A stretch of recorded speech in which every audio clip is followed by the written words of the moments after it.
Y'all know I'm not a movie critic and I'm not certified, but this is Bria Verena and I'm going to review The Purge for those of you who have or have not seen it. There will be lots of spoilers, so beware. Okay. The movie The Purge starts off with a bunch of video recordings in 2017, 2018, 2019. But for all this future technology, they have some dingy recording systems. They recorded in black and white and green. But anyways, then it goes to present day 2022. James is the dad in this movie, and he's like this number one hotshot guy at his job. He sells security systems for those with enough money to protect themselves from the purge, and he's bought home some flowers from his job. I thought they were for his wife, but they weren't. It was to show his support for the purge in the front yard, which is kind of weird. But his wife Mary goes outside to put the flowers in the front yard and starts talking to this like crazy blonde chick named Grace. Mary asks Grace if she's having a party and Grace says no. But it was kind of one of those actually I am having a party but you ain't invited type no's. Next, we find Charlie, the son of James and Mary, and he is one strange kid. He lives in the closet of his bedroom. This kid lives like Harry Potter, but by choice. If you look for a split second, you can see some drawings of people hanging themselves by a rope in his closet. Like, this kid is messed up. He stalks his mom with a toy car, and it kind of looks like the broken toy you see in Toy Story, but on cyborg status. Lastly, the oldest child, Zoe, she is with some boy in her bedroom, and she's all like, I love you, and he was like, grr, and she was like, okay, we growl now, that's what's up, now get out of my house, my dad's home. This is one dysfunctional Philippine family. Fast forward, they are all sitting at dinner, and James is asking Zoe, how was her day? And Zoe is like, why do we have to do this? Last time I checked, you are not the only girl who has a little brother who hates her life. Chill out. Don't be mad because your daddy hates your boyfriend. Then out of nowhere while eating dinner, James is like, good golly, will you look at the time? We should probably barricade the house now. Yeah, that was random. Like, you mean to tell me that you're not keeping up with this stuff? But anyways, they all gather in the lounge, which can also be considered the Batman cave. James begins to shut down the house while his son is clearly having a mental breakdown. Why do we have to kill? Look at the path that hatred has brought us. And the dad is like the worst dad ever. He responds with, I'm just saying, if me and your mom was pissed off, lower middle class, overworked and underpaid citizens, we probably do the same thing. Like, no F's was given in that response. Fast forward to nighttime, surprise, Joey and her boyfriend Henry are together in the bedroom. Again. Just a little tip, never buy $thousands worth of security systems from a man who can't even keep his daughter's boyfriend from climbing through the window.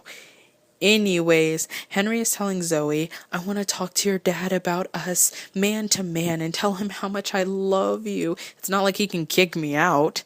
Meanwhile, Charlie sees this black man in the street, and clearly at this point we realize this is fiction because you can't see black people in the dark. Nah, I'm playing. You could see him. So the black dude is screaming for his life, and Charlie opens all the doors and is like, come in, hurry up. James finds his son Charlie and is like, what have you done? And holds the black man at gunpoint. At the same time, James starts to get shot at by Henry. Like, really? Who does that? No, man to man. I just want to talk to him. I want to talk with my bullets. So James turns around, pops a cap at Mr. Boyfriend like a true gangsta, turns back around, black dude gone. Because Charlie hid him in the closet. But then his sister is like, instead of being with my family after my boyfriend's death, I'm gonna put myself in the closet of sorrow. Black guy is like, can you see I just want to be left alone? And he puts a gun to her head. Fast forward, some smiling psycho at the front of the door is offering a deal. He's all like, "We want the black man, let us purge." So James is like, "Good golly, Mary, Doctor Who wants the black man, we'll give him the black man." And the black dude is like, "I'm not gonna die tonight. You can't just give me away. I'm not a prize to be won." So the family is like, "Fine, I guess we'll save your life because we have a conscience."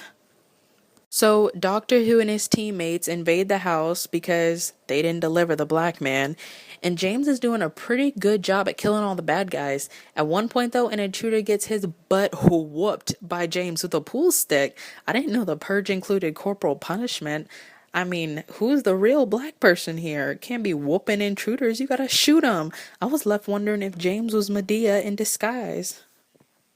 James finishes killing all the intruders in that room, turns around to walk out, and then he gets a hug from the doctor. Except for the doctor gives him a hug with his machete. So, yeah, James kind of died. At this point, the rest of the family is alive and well thanks to the fact that Grace and her buddies help kill the rest of the bad guys. Only for Grace to turn around and be like, "Just kidding, you're still gonna die, I'll go first."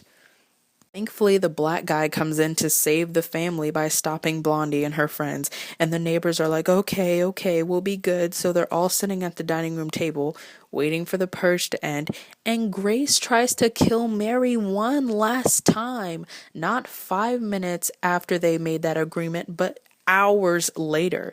Grace tries to kill Mary one last time, but Mary deflects the attack and slams Grace's face into the table in that kind of Joker magic trick kind of way, minus the pencil. And I gotta say, that was awesome. Grace's face was all sorts of busted up.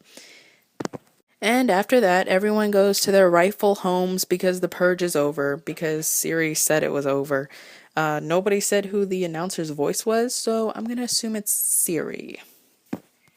Thank you for watching. This was the Purge review by Bria Verena. Comment, like, and subscribe. Thank you.